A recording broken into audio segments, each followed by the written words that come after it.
I'm Abigail Galvan. Welcome to EWTN Pro-Life Weekly. And our message to every child in America is that you are perfect exactly the way God made you. Roars of applause for President Trump during his 2025 joint session of Congress as he vows to protect children from gender ideology. Really, the planting of hope on a pro-life flag. Celebrating the opening of new pro-life pregnancy centers in the heart of an abortion sanctuary city. Abortion has become a weapon of mass destruction. A U.S. congressman calls on Catholics to stay vigilant in the fight to protect life, as he is awarded for his work in protecting the unborn.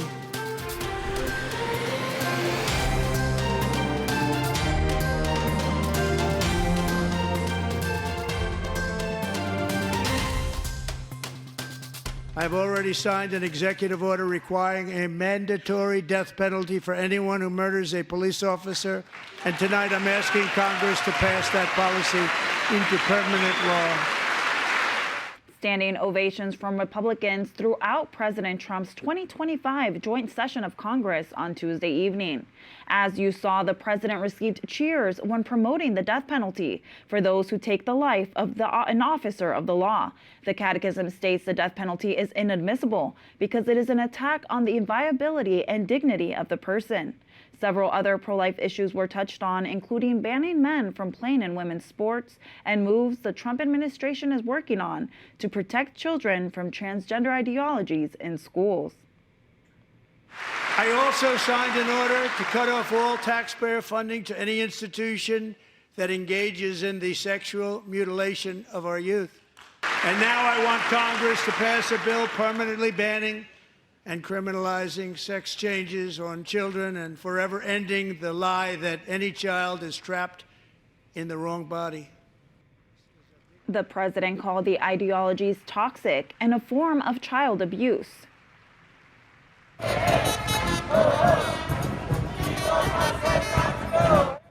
Demonstrators targeted Tesla stores across the nation in recent days to protest federal spending cuts by the Department of Government Efficiency, or DOGE, which is headed by Elon Musk. Musk's DOGE team is seeking to eliminate more than 90% of foreign aid contracts at the U.S. Agency for International Development, or USAID. It was a talking point the president touted during his address to Congress.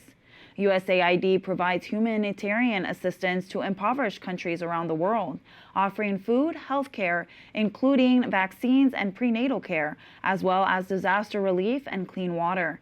Catholic Relief Services, which is one of USAID's biggest non-governmental recipients, says that these cuts have led to 110,000 people in Kenya alone, including children and pregnant and nursing mothers, left without treatment for malnutrition and immunization against disease. The organization warns that the consequences can be deadly. The Vatican's charity Caritas has warned that millions of people could die as a result of the, quote, ruthless decision to stop U.S. international funding. But USAID also promotes ideologies contrary to church teaching. It advocates LGBTQ inclusion and the advancement of gender ideology around the world. It is also a major contributor to the international distribution of contraceptives, the use of which it promotes. According to the Guttmacher Institute and KFF.org, both of which are pro-abortion groups, some $600 million is provided annually by USAID for family planning and reproductive health around the world. Guttmacher says the funding is estimated to provide more than 47 million women and girls with, quote, modern contraceptive care. On Capitol Hill, the House Judiciary Subcommittee held a hearing looking into the alleged weaponization of the Department of Justice by the Biden administration. As EWTN Pro-Life Weekly has reported over the years, multiple people have been arrested and imprisoned for advocating for life outside of abortion clinics. Many of these arrests were made under the Freedom of Access to Clinic Entrances Act, also known as the FACE Act. Many Republicans and pro-life organizations claim that the FACE Act is used to target pro-lifers who are exercising their First Amendment rights. Now, the Biden DOJ engaged in a systematic campaign to abuse the power of the federal government against pro-life advocates, while that same DOJ ignored hundreds of acts of vandalism and violence against pro-life churches, pregnancy help centers, and other advocates. President Trump has pardoned all of the pro-life advocates that were imprisoned and arrested. The Thomas More Society is calling the president to promote the rule of law within the Justice Department. Pro-life advocates may be breathing a sigh of relief in Idaho after the Justice Department said it would likely drop a Biden-era federal lawsuit. Idaho has some of the strongest pro-life laws in the country, with protections for the unborn throughout all 9 months of pregnancy. The Biden administration sued Idaho, arguing the state's federal law required doctors to perform abortions in emergency situations if a patient's health or life were at serious risk. Idaho pushed back, saying that their state law allows for abortions in life-threatening situations and that the Democratic administration was trying to improperly expand its exception. Dr. Ingrid Skopp is a practicing obstetrician gynecologist and the vice president and director of medical affairs at the Charlotte Lozier Institute. Dr. Skopp, you are on the front lines of seeing pro-life laws in action. Can you clear up any confusion for us? Is there any pro-life law that actually prohibits a doctor from performing an emergency abortion if the mother's life is at risk? Yeah, thanks. This is great news, this action, because we see that the prior administration was trying to utilize EMTALA in a coercive effort to promote abortion. No state, including Idaho, does not allow a doctor to use his clinical judgment to determine what intervention is needed in a medical emergency and to provide that. So doctors can already intervene to protect a mother's life in Idaho. EMTALA, by the way, requires evaluation, stabilization, and transfer if needed, but it considers both the mother and her unborn child to be the patient in need of care. There were some doctors in Idaho that alleged that they had to airlift women out of the state to get an emergency abortion. Do you see a circumstance where a doctor would not work on a patient right in front of them? No, and in fact, this is a very dangerous action to say, because again, Idaho law allows the doctor to intervene immediately. And if that is an abortion that is needed to protect that mother's life, the law already allows it. But we can all understand that airlifting a patient out of state is going to take time. If she's in a true medical emergency, then she needs that intervention at that moment. And again, that's what the state law allows. And EMTALA confirms that that patient must be given the emergency care that she needs. Thank you for this much needed clarity, Dr. Scott. Thanks. Great to be with you. In Maryland, advocates spoke at a hearing about the importance of several pro-life bills proposed to save the lives of the preborn and support mothers. One bill would require the Department of Health to collect data on the costs of birth, pregnancy care, and abortion in the state. The bill aims to accurately measure how public investments in reproductive health care are serving the needs of pregnant women. Another would require the state of Maryland to report abortion data to the Centers for Disease Control and Prevention. Maryland is only one of 4 states, along with New Hampshire, New Jersey, and California, that don't report data to federal officials. And House Bill 108 would require a doctor listen for a fetal heartbeat. It would also prohibit an abortion once a heartbeat is detected. So much happens with the engine that is our heart, and it is the scientifically proven, indisputable way for us to know that there is sign of life within that child, within that human. It's the uninterrupted universal sign of life. The only thing that does interrupt that heartbeat in this state legally is an abortionist scalpel or an abortion pill meant to stop that child's heartbeat. Abortion is legal in Maryland at any stage of pregnancy. Voters constitutionalized a so-called right to abortion in the 2024 election. That hasn't stopped pro-abortionists from trying to expand services. Even in states like Maryland, where abortion is protected, there are still very real issues with accessing care, especially for our most vulnerable populations. We still have a majority of counties in Maryland that do not have an abortion provider, and providers are leaving the field. It is exceptionally challenging for patients across the board. They are looking to establish a public health abortion grant program by tapping into some $25 million collected by Affordable Care Act insurers with Maryland House Bill 930. The ACA prompts insurers to collect a $1 premium per person per month. That premium is specifically set to be used for abortion. That money in Maryland has been sitting in an account unused. Now, organizations like Planned Parenthood and other abortion clinics want to use it because they say they are running out of funding from other sources, including BAF or the Baltimore Abortion Fund. We have patients and clients sitting in waiting rooms across the state hoping at the last minute, the 11th hour, that BAF will come through and close their funding gap so that they can be seen, especially for later care clients. And our case managers have to tell them, I'm sorry, we don't have enough. The best that we can do is give you a ride home or buy a plane ticket so that you can get back. For later care clients, that means they're often remaining pregnant and forced to give birth against their will. It is sickening that this is happening, and it is happening with increasing frequency. The pro-abortion and pro-life laws still have to make their way to the state Senate for hearings before they are voted on. Wyoming is adding new regulations for surgical abortions. Governor Mark Gordon signed legislation that requires a clinic to be licensed as an ambulatory surgical center before it can perform the deadly procedure. The law requires abortion clinics to have a physician with admitting privileges to a hospital located within 10 miles of the clinic. Doctors must also report each surgical abortion to the Wyoming Department of Health. Abortion is legal in Wyoming until viability, which is around 24 weeks. Several pro-life laws are making their way through the Missouri state legislature. State Representative Brian Seitz, along with other lawmakers, have introduced numerous pieces of legislation, including a personhood bill, a fetal heartbeat bill, a Born Alive Protection Act, as well as a bill to define reproductive health care related to sex. One sentence definition in that reproductive health care is health care that is needed to support the reproduction of human beings and care of the reproductive organs, matching an individual's sex at birth. Representative Seitz says that the definition of sex for reproductive care is necessary because some lawmakers are trying to weave transgender ideology into the abortion fight.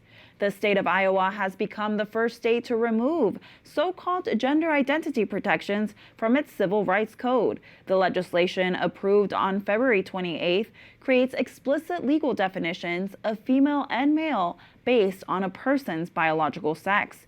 It rejects the idea that a person can transition to another gender. The approval comes after several years of action from Iowa Governor Kim Reynolds and state Republicans to restrict transgender students from using bathrooms, locker rooms, and participating in sports that do not align with their biological sex. The new law goes into effect on July 1st. Iowa is also working to inform women of the dangers of chemical abortions and their window of opportunity to reverse an abortion if they take the abortion pill mifepristone. Chemical abortions account for more than half of abortions committed nationwide. Iowa House lawmakers advanced a bill that would require in-person administration of the abortion pill mifepristone, receive written consent from the patient before prescribing the pill, and require doctors to inform their patients of all the risks that are involved with taking mifepristone.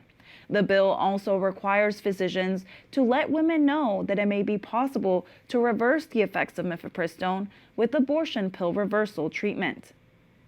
The bill now moves to the Iowa House Health and Human Services Committee.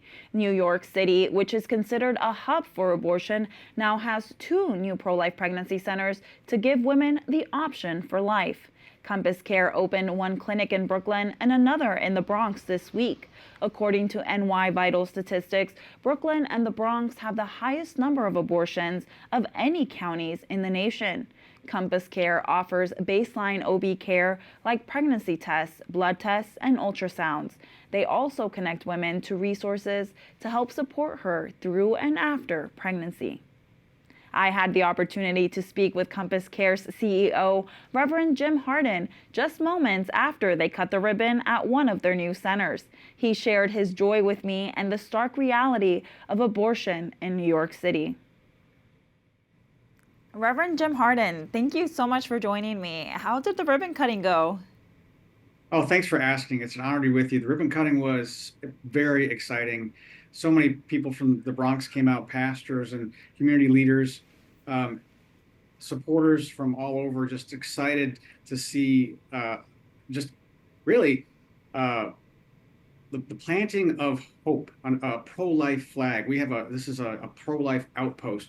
There are 87 abortionists in the New York City metro area. The Bronx has 11,000 abortions every single year, and we are the only ethical medical alternative for women that's available to women in the Bronx. And so we're very, very happy. Yesterday, we actually served 7 women here, and I'm actually sitting in one of our medical exam rooms. So right here in the Bronx, you can hear some of the sirens going by right now, but very exciting moment. And we had so many people that just are so happy we're here right now, and so are we. Well, that sounds incredible. And I just mentioned a few of the services Compass Care offers women. Can you expand on these services that the 2 new clinics will offer? Yes.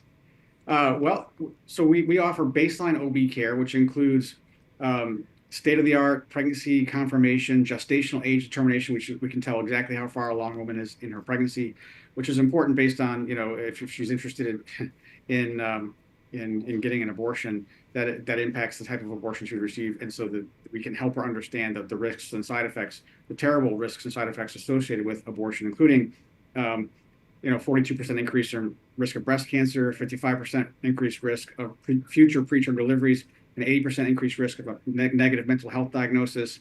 If she's going through, if she's pursuing chemical abortion, which is now 60% of all abortions in America, we can tell her the truth that it causes sepsis and hemorrhaging and death. And yet she's being fraudulently told it's safer than Tylenol. So we do that. We also do STD testing and treatment. We do chemical abortion reversals. If a woman starts the chemical abortion process, we can actually intervene with very safe, natural progesterone therapy, emergency progesterone therapy, to reverse the effects and save her baby, as well as her reproductive health. That's incredible. And can you share in what neighborhoods specifically in Brooklyn and the Bronx did you choose to open these pregnancy centers, and why? Well, right now I'm sitting in right off of Grand Concourse. This is in the Bronx. It's a perfect location, very central, very, very safe. In fact, I'm looking out the window here, believe it or not, at a boulevard park. It's just wonderful, right near Yankee Stadium, very accessible. Women feel safe coming here. This is a state-of-the-art facility, and we want to convey to women that this is a safe place to come. And we can dignify her with not just excellent care, but a facility that reduces her anxiety, so that she can think more clearly about the decision in front of her. Same thing with the Brooklyn office. As you know, Brooklyn, Kings County, has the most abortions of any county in America. It is technically the abortion headquarters in the United States. Manhattan, of course, is home to Planned Parenthood, the largest abortion business probably on the planet, and is also home to Danco Laboratories, which is responsible for chemical abortion, bringing chemical abortion into the United States. So this is very much the center. We're in Flatbush, Brooklyn, off of Flatbush Avenue, main thoroughfare. Everyone knows where that is, and we're very, very accessible. Also, state-of-the-art facility, and just very happy. The nurses love being there, patients love being there. And so we're able to communicate when she walks in the door, just by virtue of the facility itself and where it is, a level of we care for you, and we care enough to create a space that is safe, where you can actually, your anxiety is reduced, and we can help you through this decision-making process. What an incredible message to send to these women. And how many women a year are you hoping to serve through these centers? Well, that's a great question. At this point, our projection is 6,000 women across Compass Care's New York State network. With respect to Brooklyn and the Bronx facilities, we're probably near about 3,000, and we anticipate, interestingly enough, that those numbers will double every year. Our goal is, in fact, we've doubled over the last 2 years, 3 years, we've doubled in terms of patient load. It's just amazing the need that is out there. And, you know, our goal is to serve 40,000 women, or actually help 40,000 women have their babies, save that many lives in the next 10 years through these facilities. For every 100 Black babies born in Brooklyn, 114 are killed in abortion. For every 100 Black babies born in the Bronx, 84 are aborted. You know, in Manhattan, that number is 143. It's gut-wrenching. It's ridiculous. It's a travesty. It's almost, it's very difficult to imagine the horror. But the Black community is being decimated. The Hispanic community is being targeted, and it's our job as Christians to be a prophetic voice, but also a prophetic presence, to demonstrate the truth that we are all made in the image of God and therefore equally valuable. My hope is that our Compass Care's presence in New York, the Bronx in particular, as well as Brooklyn, will continue to grant courage to the people, the Christian pro-life people in the city. Amen. Reverend Jim Harden, thank you for joining us. My pleasure. Thank you for having me. Coming up, a special award for a religious sister who is dedicated to walking with parents who receive devastating diagnoses about their children. More people are alive today. More people live with a greater sense of dignity because of the work of Chris Smith. Plus, a staunch advocate for life honored for his good works. We bring you Representative Chris Smith's fearless pro-life acceptance speech when we return.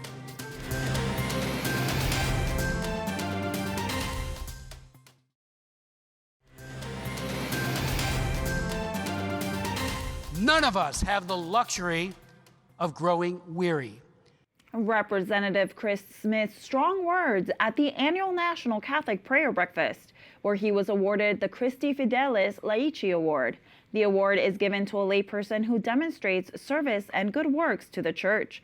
It was created to acknowledge those following St. John Paul II's call to spread the gospel in ways that are new in ardor, methods, and expression. Congressman Smith represents New Jersey's 4th District. This is his 23rd term as a congressional leader. He is the founder and co-chair of the Congressional Pro-Life Caucus to protect mothers and children and develop pro-life leaders in and out of Congress. Some of his pro-life legislative work includes authoring America's comprehensive anti-human trafficking laws designed to prevent modern-day slavery, protect victims, and increase criminal penalties against traffickers. He wrote the nation's first law establishing a national umbilical cord blood stem cell program for pro-life research and cures.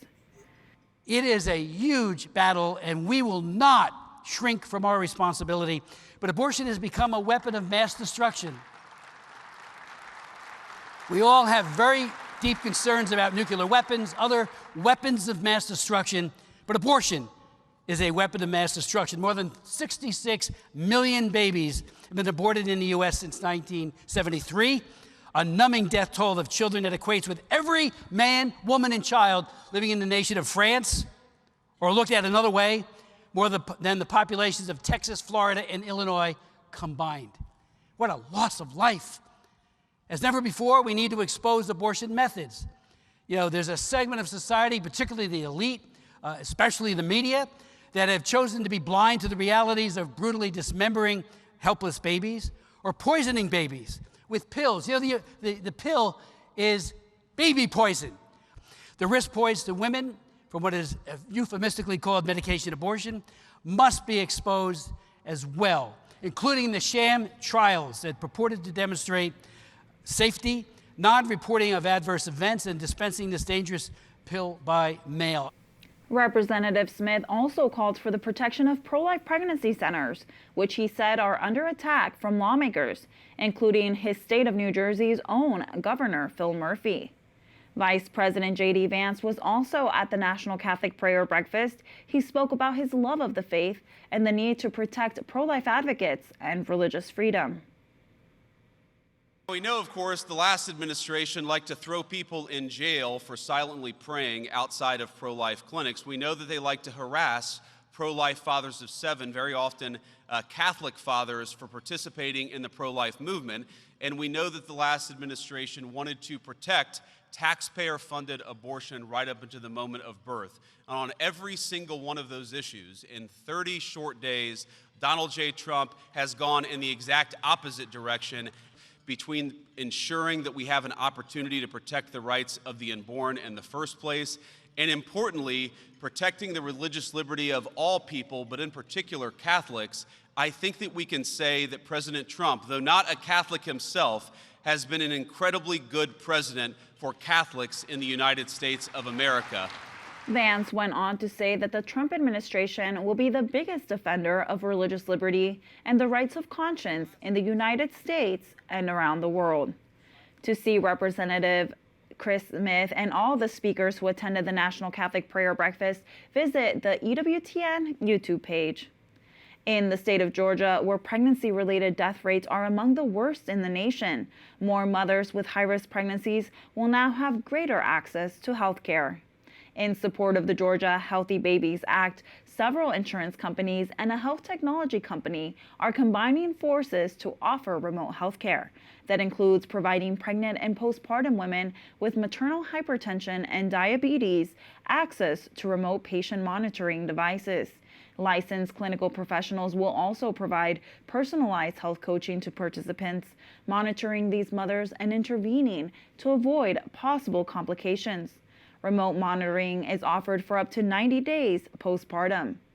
A religious sister working in Ukraine received the 2025 Guardian of Life Award from the Pontifical Academy for Life this week at the Vatican. Sister Gustina leads a perinatal hospice for parents who receive a life-ending or life-limiting diagnoses for their preborn children. She helps couples cope with the difficulty of the diagnosis, helping them embrace life with all of its challenges, and accompanies parents who have experienced perinatal or postnatal death. It is the first perinatal hospice in Ukraine. During the award ceremony, Sister Gustina said in part that any threat to the life and dignity of the person strikes the church deeply in its heart. We are convinced that there is no foot too tiny to not leave its mark in this world. That does it for this edition of EWTN Pro-Life Weekly. Be sure to like and follow us on our social media channels. You can find us at EWTN Pro-Life on X, Facebook, and Instagram. And sign up for our newsletter, The Pro-Life Pulse, EWTN.com/pro-life. Remember, life is a gift. Your life is a gift. God bless.